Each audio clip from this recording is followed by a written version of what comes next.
शाळेत जातात. बाबांनी मारू नये म्हणून अभ्यास करतात. बाबांच्या दहशतीखाली शिकत राहतात.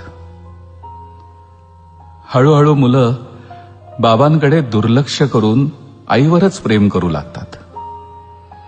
मनामधून बाबांना काढून टाकतात आणि आईच्या चरणावरती सर्वस्व अर्पण करतात.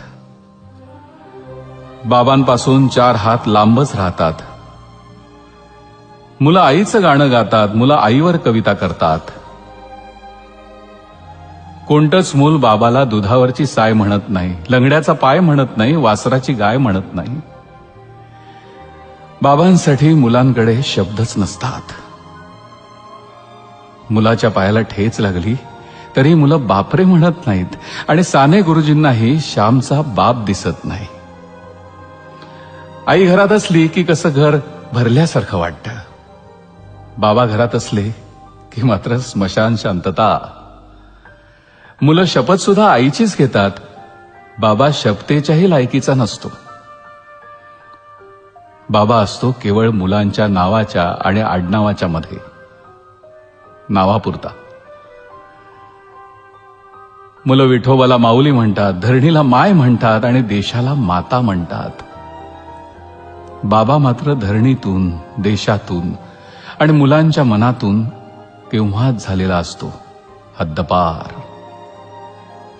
बाबा असतो कठोर, काळीज नसलेला, निर्दयी, मारकुटा. बाबा असतो मुलांच्या स्वप्नात येणारा बागुलबुवा. बाबा म्हणजे केवळ रुपये पैसे कमवण्याचं यंत्र. तेवढं काम त्यानं केलं की त्याचं कर्तृत्व संपलं. पण मग असं असूनही बाबा मेल्यावर मुलांच्या छातीत धडकी का भरते? का ओघळतो मुलांच्या डोळ्यातून पाऊस? का वाटतं मुलांना पायाखालची जमीन सरकल्यासारखी? का वाटतं मुलांना की आपण बेसहारा झालोय म्हणून? का हंबरतात मुलं बाबा मेल्यावर? का मुलं घाबरतात बाबा गेल्यावर?